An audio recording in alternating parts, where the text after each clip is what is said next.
Bien.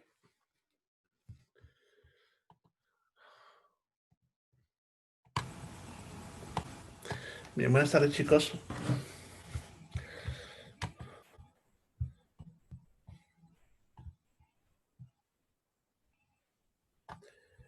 Ya. Bueno, estoy teniendo un poquito de problemitas con la señal. Ya. Pero ya, parece que todo está bien. A ver. Ojalá no se corte. Bueno, no se olviden poner su nombre en el chat. Ya he visto que solamente unos cuantitos han estado escribiendo. El resto no ha puesto nada. Bueno, la clase anterior habíamos quedado viendo el tema de proteínas. Ya habíamos hablado de su estructura y habíamos visto que habían niveles de complejidad de estructura, que eran 4 niveles, ya, la estructura primaria, la secundaria, terciaria y cuaternaria.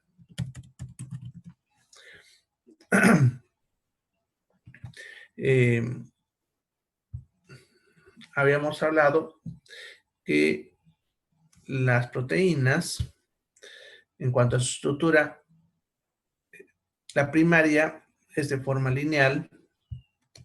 Eso significa que es, como le decía, como un alambre, ¿no ve? La secundaria es cuando aparecen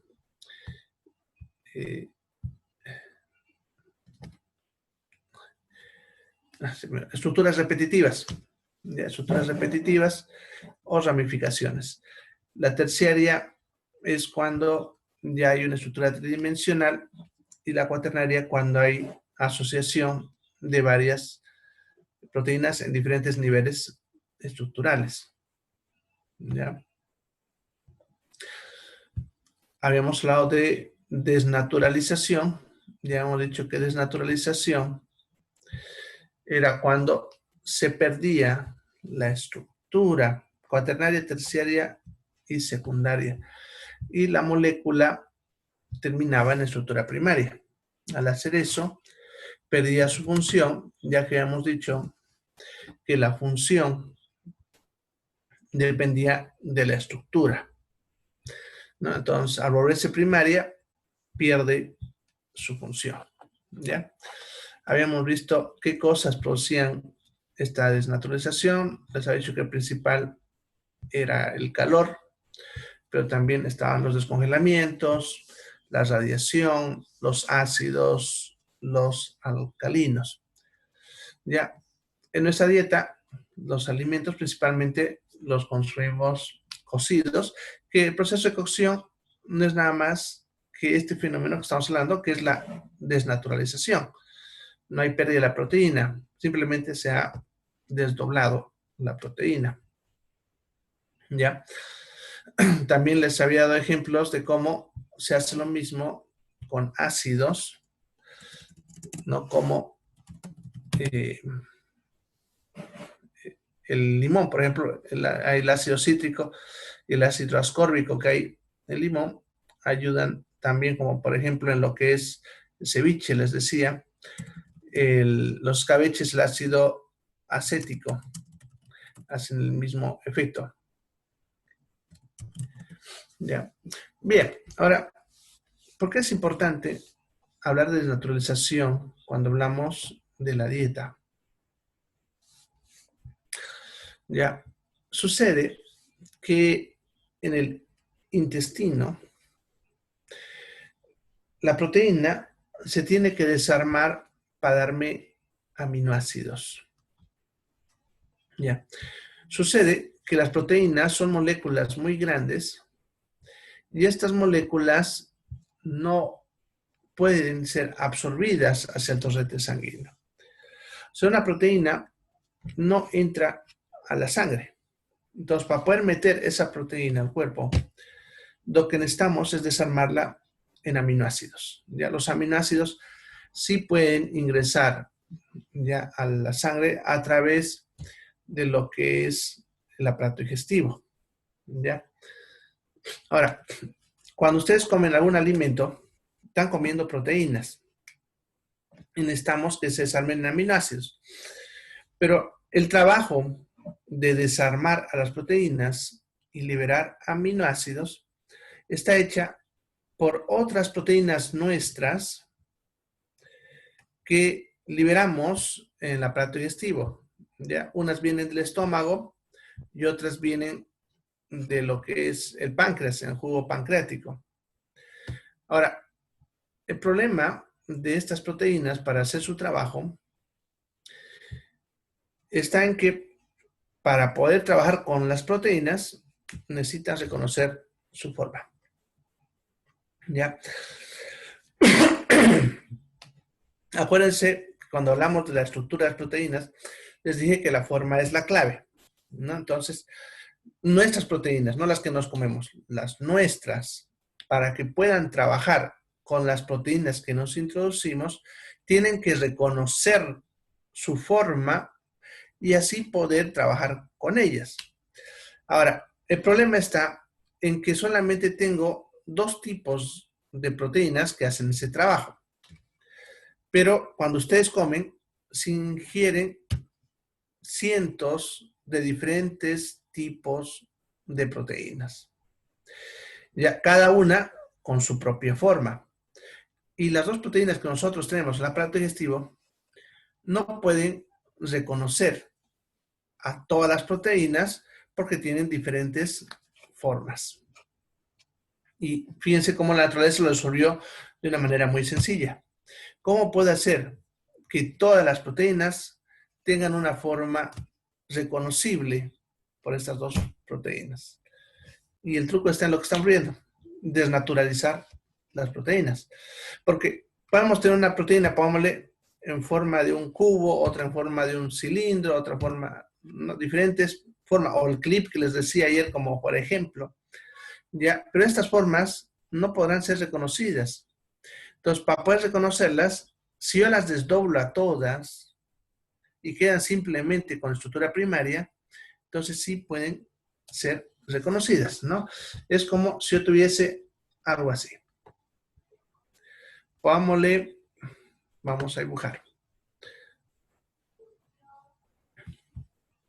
Bien, supongamos que la proteína que hemos comido tiene esta forma. Vamos a dibujarlo así. Esa es su forma. Ya, la proteína que yo tengo para poder procesar esta proteína, ya, es una proteína, pongámosle, que es así. Ahora vamos a ver con otro color.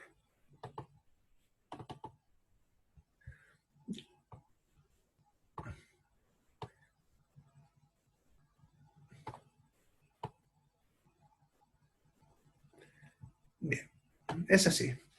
Ya, si yo la miro del otro lado, pongámosle que es un cilindro. Vamos a poner que es así.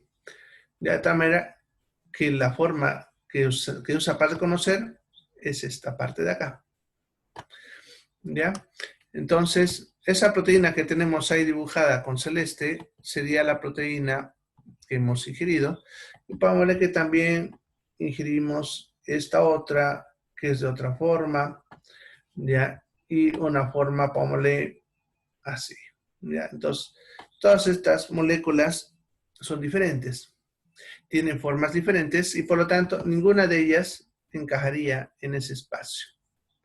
¿Ya? Sin embargo, si a todas las desnaturalizo, o sea, si todas que están con esas formas las estiro, porque acuérdense que desnaturalizar es desdoblar. Entonces esta primera la estiro así, ¿no? Entonces al estar estirada, puedo introducirlo en esta parte y pongámosle que lo metemos ahí, ¿no? Entonces entra en ese espacio, ¿ya? Y también puedo hacer lo mismo con la otra y lo mismo con la otra, ¿ya? Entonces, es el truco que usa el aparato digestivo para tener solamente dos tipos de proteínas que reconocen a todas las proteínas. Entonces, para que el aparato digestivo pueda trabajar con las proteínas que yo estoy ingiriendo en la dieta, es necesario que todas las proteínas se desnaturalicen, ya se vuelvan con estructura primaria, ¿ya? Ahora, ese trabajo en el aparato digestivo lo realiza el ácido clorhídrico del estómago. Ya tengan en cuenta que el ácido hace justamente lo que estamos viendo, porque se acuerdan cuando hablamos ayer de desnaturalización, decía que los ácidos también hacían eso. Entonces, el ácido clorhídrico va a hacer ese efecto. ¿Ya? ¿Ya? Pero aquí hay un pequeño detalle. ¿Ya? Que ahí como ejemplo podemos usar el limón. Ustedes han usado de repente alguna vez limón para cocinar carnes. Ya, le decía ayer, por ejemplo, cuando el pescado le ponemos jugo de limón, hacemos el ceviche, ¿no? Se ablanda la carne y se hace como si haya sido cocida en calor, ¿ya? De tal manera que poniéndole limón sin nada más, ya está lista para comer. En cambio, una carne de pollo, ustedes le van a tener que poner limón y va a tardar muchas horas en hacer ese proceso, de tal manera que no podré tal vez comerlo así, ¿no? Sin embargo, los que saben de parrilla saben que al pollo, si usted le pone limón por lo menos unas 2 a 3 horas antes y luego lo pone en la parrilla, se cuece bien hasta adentro, de tal manera que pueden comerlo y no queme crudo, porque si ustedes ponen pollo sin limón a la parrilla, siempre le va a salir crudo al medio, ¿ya? Entonces, ese efecto del ácido ha tenido una potencia menor sobre la carne del pollo. Y si ponemos en la carne de vaca, su potencia es mucho menor todavía, ¿ya? Y aquí este detalle. Si bien los ácidos hacen este proceso que estamos viendo, ya, todo dependerá de la potencia del ácido, ¿ya? Hay ácidos que son más potentes que otros. Cuando hablamos de su potencia, también hay que entender que cuando el ácido está más diluido, también va perdiendo potencia, ¿ya? Entonces, el ácido clorhídrico del estómago, si bien es un ácido, su potencia es muy suave, ¿ya? Es muy débil, si ustedes quieren. Si ustedes comen carne cruda de vaca, por ejemplo, no pudiese desnaturalizarla. Significa que su aparato digestivo no pudiese hacer el trabajo, porque el ácido clorhídrico que tenemos es muy débil para eso. Pero sí serviría para carne de pescado cruda, ya que al entrar al estómago haría el proceso de desnaturalizarlo, igual como decía con el limón, y funcionaría. Entonces, sucede que nuestro ácido clorhídrico es débil. Eso se debe al hecho que el ser humano vive comiendo alimentos cocidos de hace miles de años, desde que descubrió el fuego. Él aprendió que hacer cocer los alimentos le facilitaba el proceso digestivo y nos ahorraba energía a nosotros, ¿ya? Y por lo tanto hemos empezado a comer alimentos cocidos hace mucho, mucho tiempo. Y hay una regla en evolución que dice, cuando algo no se usa, se pierde. Como no se usa mucho porque ya comemos alimentos cocidos, entonces nuestro estómago perdió su potencia de su ácido. Ya, si nosotros comparamos la potencia de ácido de nuestro estómago con la de otros animales salvajes, como por ejemplo un tigre o una boa, sus ácidos son muy potentes. Fíjense, una boa como las anacondas y esas víboras, su ácido es tan potente que puede desnaturalizar por completo la proteína de un animal crudo hasta los huesos. Por eso no necesitan ni mascarlo, ¿no? O sea, ustedes han visto cómo se lo come entero, simplemente deja que el ácido de su estómago vaya haciendo su trabajo. ¿Ya? Bien, entonces por ese motivo nosotros necesitamos comer los alimentos cocidos. Y ahí viene el detalle de la desnaturalización. ¿Ya? Nosotros estamos comiendo así porque la proteína debe entrar a nuestro cuerpo ya desnaturalizada, porque el estómago no va a poder hacer el proceso, con excepción de algunas proteínas, como la del pescado. Pero la mayor parte de las proteínas que nosotros introducimos en la dieta tienen que entrar cocidos porque nuestro estómago no tiene la capacidad para desnaturalizar ese tipo de proteínas en estado crudo. ¿Ya? Bien. Y de ahí viene la necesidad de la desnaturalización. ¿Ya? Bueno, ¿qué pasa si ustedes comen alimentos crudos o a mi término medio, como le decimos? El problema es que cuando ya el estómago, pongámosle que es esta proteína de acá, cuando entre al estómago cruda, se va a desdoblar un poquito. Podemos decir que la superficie se desdoblará, ¿ya? Y el resto no, por decirles así, ¿no? Entonces tendríamos esta parte que no está desnaturalizada y esta que sí se desnaturalizó. Por lo tanto, cuando hagamos el proceso digestivo más adelante, con la proteína que les dibujé acá al ratito, solamente aprovecharíamos esta porción de acá. Y esta porción que no está desnaturalizada, porque no lo podemos desnaturalizar, pasará por el intestino y, como decimos, se saldrá en las heces, ¿no? Por lo tanto, sería un desperdicio para nuestro cuerpo, ¿ya? Bien, no sé si han escuchado hablar de los que hacen fisiculturismo, ¿no?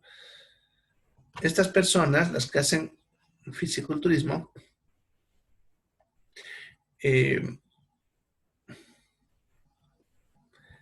sucede que van a escuchar en los gimnasios, ¿no? Van a escuchar hablar que les dicen o les recomiendan que coma 10 huevos crudos. Han escuchado hablar eso.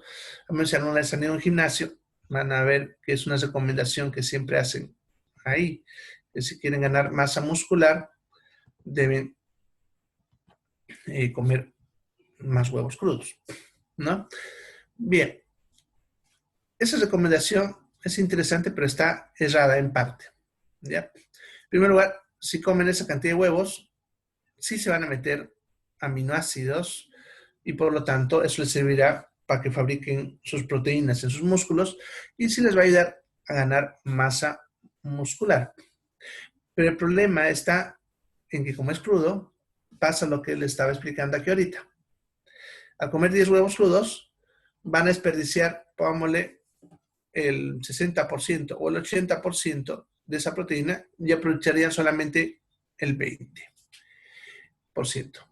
¿Ya? Eso significa que si ellos hayan comido 2 huevos crudos, perdón, 2 huevos cocidos, les haya dado lo mismo en proteína que 10 huevos crudos. Entonces, han desperdiciado, podemos decir, una parte, y ellos aprovecharían mejor el alimento si estuviese cocido. Entonces, si ustedes quieren o necesitan en un paciente, por ejemplo, que recupere proteínas porque está con desnutrición proteica o necesita ganar masa muscular o por algún motivo necesita ingerir más proteínas, necesitan darle alimento bien cocido, ¿ya? Entonces, no se olviden, cuando hablamos de proteínas, se aprovecha mejor el alimento bien cocido. Pero no se olviden que estoy hablando de proteínas. Porque si hablamos de vitaminas, como vamos a hablar en el último tema, esa es otra cosa. Hay algunos tienen que ser crudos, ya que es lo que a veces la gente confunde. Ya para algunos nutrientes el alimento es mejor crudo, para otros es mejor cocido. Como estamos hablando de proteína, para proteína no se olviden el alimento para que sea aprovechado debe ser mejor bien cocido. ¿Ya? Bien. ¿Alguna pregunta está acá? ¿Preguntas?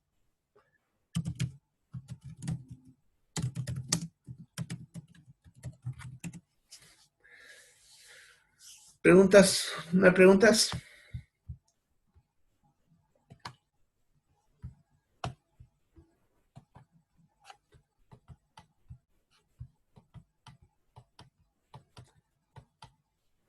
Bien. Entonces vamos a empezar a hablar de los tipos de proteínas. Pero antes de hablar de esto, vamos a recordar un poquito lo que hablamos en la anterior clase sobre aminoácidos. ¿Ya?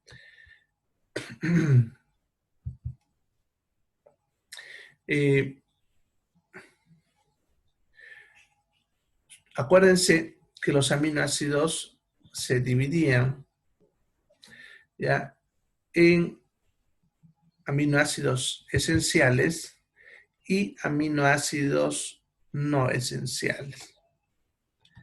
¿Ya? Ahora, habíamos dicho que los aminoácidos esenciales eran 8 o 10, ¿no? Eso les había mencionado ya. Ahora, sucede que cuando hablamos ya de la proteína, que no se olviden que la proteína está formada por aminoácidos, entonces el valor de la proteína dependerá de la cantidad de aminoácidos esenciales que éste posea. ¿Ya? Bien, entonces, ¿a qué se refiere eso? Sucede que si ustedes consumen una proteína con ningún aminoácido esencial, sin ni un solo aminoácido esencial, sucede que esa proteína no te aportará mucho. Si bien nos vamos a meter aminoácidos no esenciales, que también el cuerpo los va a usar, pero acuérdense que les he dicho que lo que el cuerpo más necesita son los aminoácidos esenciales. Entonces, si yo le doy una proteína con 0 aminoácidos esenciales, entonces no le aporta nada. Ya, ahora, si por el contrario consumimos una proteína que tenga los 10 aminoácidos esenciales, entonces esa proteína nos aportará prácticamente todo en uno. Entonces, el valor de una proteína depende de cuántos aminoácidos esenciales posee, ¿ya? Entonces, si una proteína tiene los 10 aminoácidos esenciales, la vamos a llamar proteína completa o proteína de gran valor biológico o de muy gran valor biológico, ya, porque tiene los 10. El contrario, que sea una proteína sin ni un aminoácido esencial, entonces sería una proteína con muy pobre valor biológico. Ya, muy pobre valor biológico. Ahora, si tuviésemos, pongámosle menos de la mitad, de 1 a 5 esenciales, entonces una proteína que ya aporta algo, la vamos a llamar proteína de pobre valor biológico. ¿Ya? En cambio, la proteína que me aporta menos de 10, pero más de 5, estamos hablando de 6 a 9, entonces estamos hablando de una proteína de un gran valor biológico, ¿ya? Entonces, a eso voy a escribir todo eso que es como una tablita, si ustedes quieren, para diferenciar el valor de la proteína. Bien. Entonces, si una proteína posee 0 aminoácidos, bueno, vamos a abreviar ya. Aminoácidos, por si acaso, se abrevia con doble A minúscula. Eso es la abreviatura internacional de aminoácidos.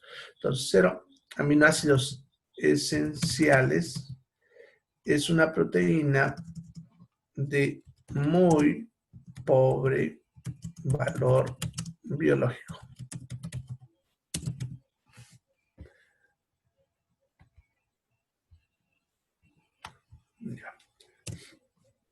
Una proteína que tenga desde 1 hasta 5 aminoácidos esenciales es una proteína con pobre valor biológico. Si es una proteína que tiene de 6 a 9 aminoácidos esenciales, es una proteína de gran valor biológico. Y la proteína que tenga los 10 aminoácidos esenciales es una proteína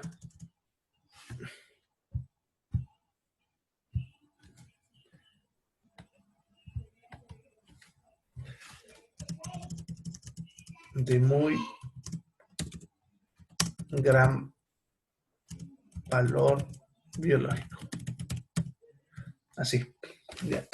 Entonces, como ven, cuando evaluamos el valor de una proteína, tomamos en cuenta la cantidad de aminoácidos esenciales que éste posee.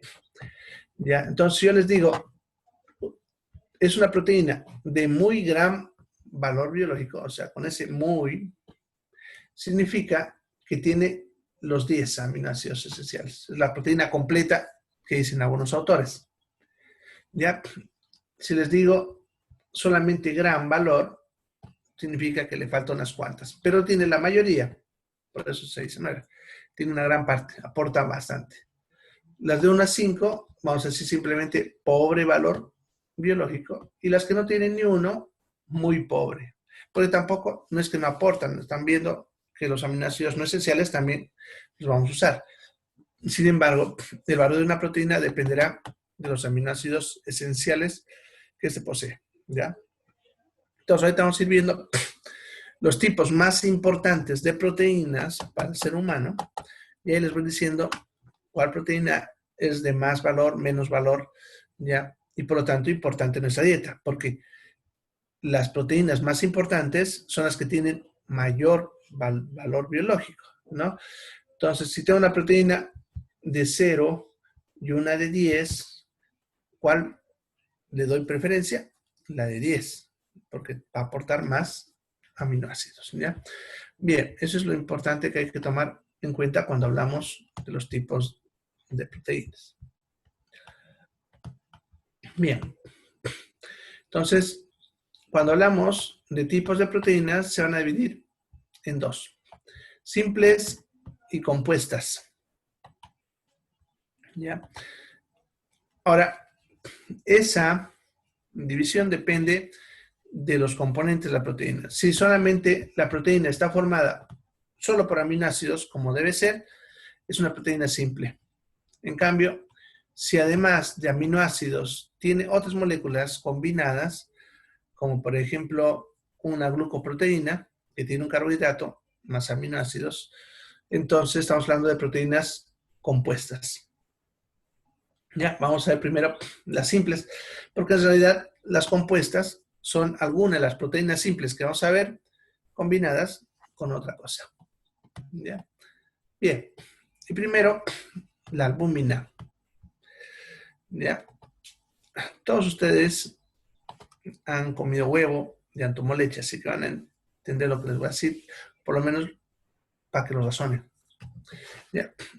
Acuérdense que ayer les hablaba de la albúmina, que era la proteína de la clara del huevo.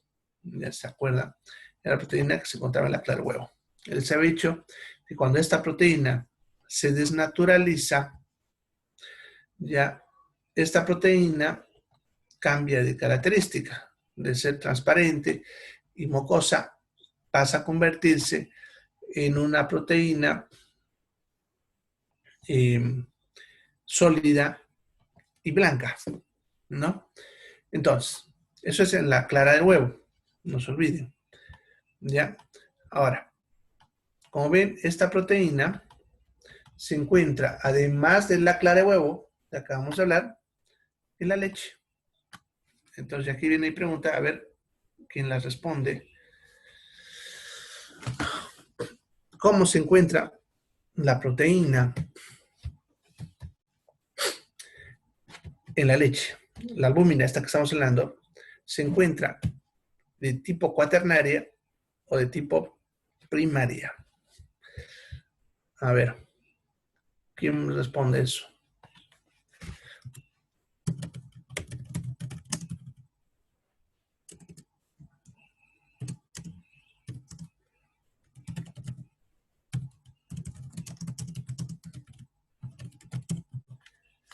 Nadie. Están durmiendo. Bien, es sencillo. Fíjense, ¿qué color es la leche? Blanca. Ya. ¿Quién creen que le da el color a la leche? La albúmina.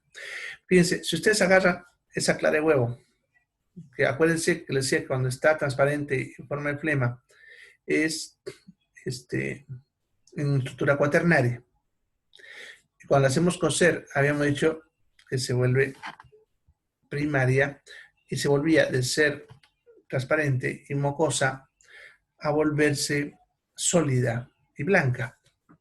Si ustedes agarrasen esa clara de huevo cocida y seca y la empiecen a deshacer, pues se deshace, ya obtendrían un polvo blanco muy finito, que al disolverlo en agua, obtendrían un producto muy parecido a la leche.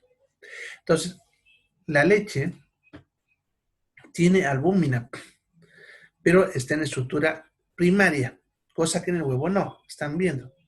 ¿Ya? En nuestra sangre también tenemos albúmina en el plasma, por eso ahí dice en el suero sanguíneo, pero ahí se encuentra también en estructura cuaternaria, igual que en la clara del huevo. Ya no sé, alguna vez han sangrado, alguna vez han visto sangre cuando se coagula, han visto que se forma un coágulo, pero queda el suero. Ese líquido, si ustedes lo comparan con la clara del huevo, van a ver que tiene mucho parecido, porque está en estructura cuaternaria. ¿Ya? En cambio, la leche está en primaria. ¿Ya? Y ahora, ¿por qué en la leche tiene estructura primaria? Porque la función, no se olviden, dependía de la estructura. Y todas las proteínas son funcionales solamente cuando se vuelven terciarias o cuaternarias. Una primaria no tiene una función en base a su estructura. ¿Por qué en la leche la proteína tiene que ser primaria? ¿Ya? Y ahí, para analizar eso, hay que saber simplemente cuál es la función de la leche, ¿no? Como ustedes saben muy bien, la función de la leche es alimentar, ¿no?, al recién nacido, sea humano o animal, ¿ya? Y ahora sucede que el estómago del recién nacido es también inmaduro. Es igual con muchos órganos. Cuando nosotros nacemos, podemos sobrevivir, pero nuestros órganos todavía les falta madurar de alguna manera. Sucede que el estómago de un recién nacido produce muy poquito ácido clorhídrico. Ya podemos decir que casi nada. Es por eso que la leche debe ser primaria. Porque si nosotros le diésemos un alimento con una proteína secundaria, terciaria y cuaternaria, ese niño no pudiese digerirla, porque su ácido todavía no funciona. Y por ese motivo, a un recién nacido no le podemos dar todavía ningún tipo de alimento que no sea leche, hasta los 6 meses más o menos, que es donde el hígado y el estómago alcanzan una madurez suficiente como para poder procesar otro tipo de alimento que no sea leche. Entonces, por eso están viendo que la leche debe ser con estructura primaria, para que vean el sentido que tiene conocer estas cosas. Bien, entonces ya saben que hay albúmina de la clara de huevo, en la leche, en el suero les acabo de mencionar ahorita, suero sanguíneo, y en las legumbres. Ya, y aquí la pregunta de siempre, ¿conocen las legumbres? Porque cuando yo pregunto qué es una legumbre, normalmente me suelen responder que es la lechuga, el tomate, la arveja, el haba, la espinaca, o sea, de todo. Todo lo que usan para ensalada, según ellos, es legumbre, pero es un error. Las legumbres solamente son un grupo que serían semillas. Ahí entraría la arveja, el haba, el garbanzo, el poroto, la soya, la lenteja. Esas son las únicas legumbres. Las otras son hortalizas, ya lo que es la lechuga, el tomate. Y eso que el tomate es una fruta, ni siquiera entra en el grupo de las verduras o hortalizas. Ya, entonces, en las legumbres, si ustedes consumen lenteja o frijol, se estarían metiendo también albúmina. Se encuentra ahí, ya están viendo. Bien, en cuanto a la función, la vemos a la vuelta, porque se va a cortar. ¿Ya? Entonces, y bien volvamos, les explico su función de esta proteína en el cuerpo.